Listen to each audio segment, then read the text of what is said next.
लंबा क्यों नहीं होता, गरबा आड़ा टेढ़ा क्यों नहीं होता, गरबा षडकृति का क्यों नहीं होता। गरबा हमेशा चाहे कितनी बड़ी भी फील्ड हो, कितना भी बड़ा भी ग्राउंड हो, पर गरबा हमेशा गोल क्यों होता है। हमें केवल एक प्रश्न का उत्तर मेरे गुजराती भाई बहनों से चाहिए, और उत्तर दें तो अच्छी बात है कि गरबा गोल क्यों होता है।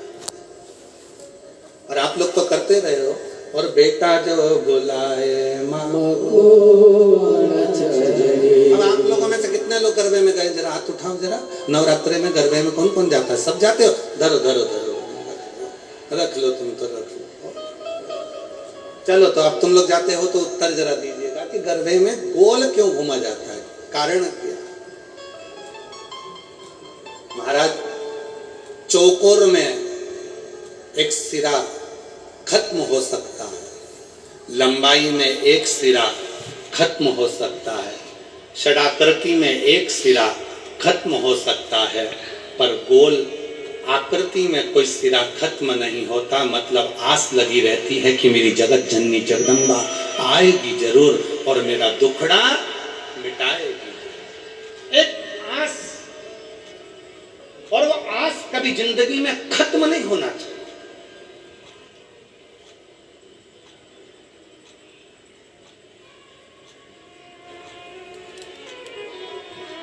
भीड़ में दो चीजें मिलती है, वो आपको भी मालूम है। भीड़ में दो चीजें मिलती है, भीड़ में दो चीजें प्राप्त होती है। कौन कौन सी चीज मिलती है भीड़ में? एक मिलता है धक्का और दूसरा मिलता है धोखा। बोलो बोलो, सही है कि गलत है? भीड़ में, छोटू भाई, भीड़ में दो चीजें मिलती है, एक मिलता है धक्का और दूसरा मिलता है धोखा। निगाह हटी और दुर्घटना घटी। अभी थोड़ी देर के लिए पल्लू नीचे आया था और भीड़ में धक्का लगा और धोखा। छोटू भाई, मिश्रा जी कहाँ बैठा? हाँ मिश्रा जी, ध्यान देना जरा, बहुत अच्छी बात है, कथा के तत्व पर ध्यान दीजिएगा। भीड़ में दो चीजें मिलती है, एक मिलता है धक्का और दूसरा मिलता है धोखा। पर याद रखना, दुनिया की भीड़ में धक्का भी मिलेगा और धोखा भी मिलेगा, पर जब धर्म की भीड़ होती है तो उसमें धक्का मिल सकता है पर धोखा कभी नहीं मिल सकता। उसमें शिव तत्व प्रदान जरूर करता है, प्रदान करता।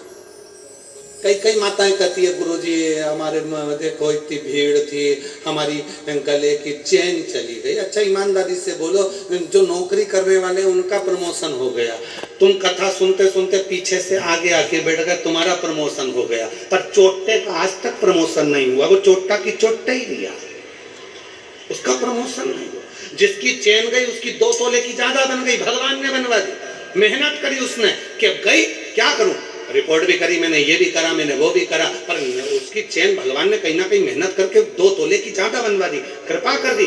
पर जो चोटा था, चोटाई करते करते उसकी पूरी जिंदगी निकल गई, फिर भी वो चोटा की चोटा ही दिया, उसका प्रमोशन नहीं हो पाया, वो चोटा की चोटाई।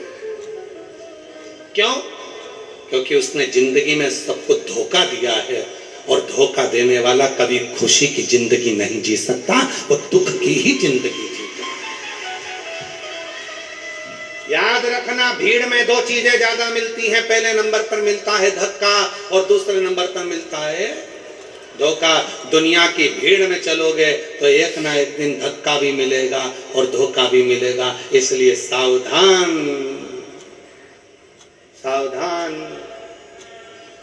मेरे गुजराती बहन भाई, मेरे सूरत की जीजियों, सूरत के जीजाओं,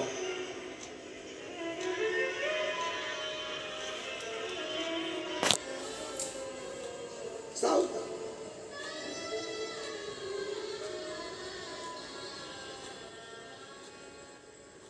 थोड़ा समझ, धर्म में धक्का मिल सकता है पर धोखा नहीं मिलता। शिव जी को जल चढ़ाने वाला को कभी धोखा नहीं मिल सकता। श्री शिवाय नमस्तुभ्यं जपने वाले को कभी धोखा नहीं मिल सकता। शंकर भगवान के मंदिर में झाड़ू पोछा करने वाले को कभी धोखा नहीं मिल सकता। और जिसने धोखा दिया है एक ना एक दिन उसको रोते रोते तुम्हारे चरणों में आकर पांव पकड़ना ही पड़ेगा।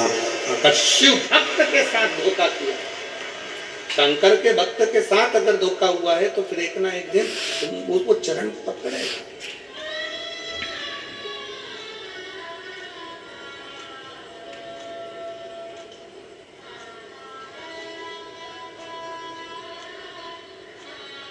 इसलिए जो सूरत के निवासी हैं, गुजरात के वासी हैं, वो अपनी मस्ती में जिंदगी जीते हैं। और हमने देखा है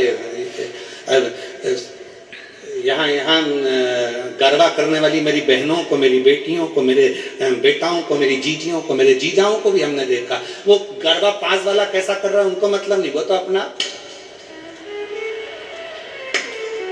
वो अपनी मस्ती में जीते हैं। और दुनिया में बहुत लोचे होते हैं और सूरत वाले तो लोचा ही खा जाते हैं।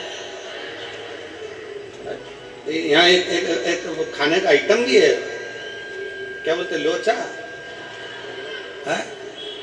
और दुनिया में लोचा शब्द दूसरा है, लड़ाई झगड़ा करना। अच्छे लोचे में फंसाया।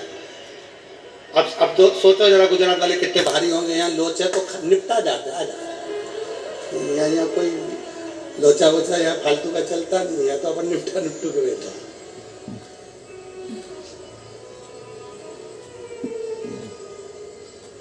इसलिए महाराज शिव कथा कह रही है, भगवान शंकर का चरित्र कह रहा है। शिव की भक्ति, भजन, स्मरण आप जैसा करेंगे वैसा वैसा भगवान आपके पास दौड़कर आने के लिए तैयार बैठा। भगवान देरी नहीं कर रहा है, हमारी देरी। एक पत्र है, अच्छा है, देखो। अब कुछ नहीं मिला तो बिंदी के पत्ते पे लिख दिया, ठीक है। खिड़की भी है उसमें।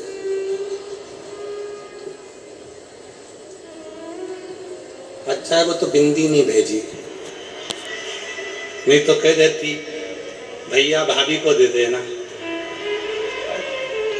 हमारी तरफ से संक्रांति चल रही है, तो वो संक्रांति में वो मकर संक्रांति के दिन वो 14 आइटम बटते हैं ना, तो उसमें वो लिख के भेज देती 14 बिंदी है, हमारी भाभी को दे देना, मकर संक्रांति का गिफ्ट।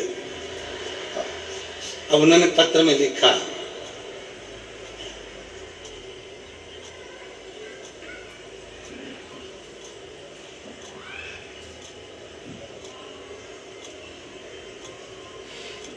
जन क्या क्या, अब तुम जरा पढ़ो तो रहे, सब पढ़ो, चलो पढ़ते जाओ। हम उंगली चला रहे हैं इसमें। हम गुजरात,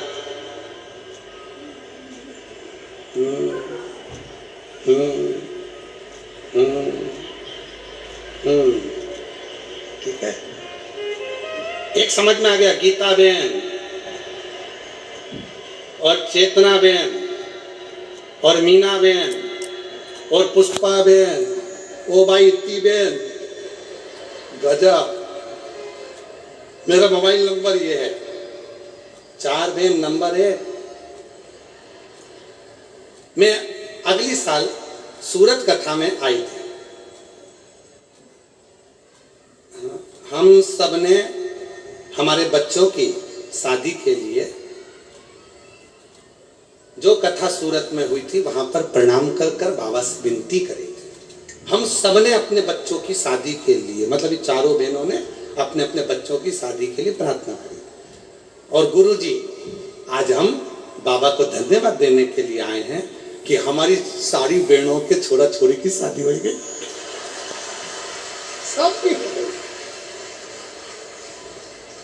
इसीलिए हमने मिलकर एक ही पत्र लिखा। ये पत्र तो नहीं है,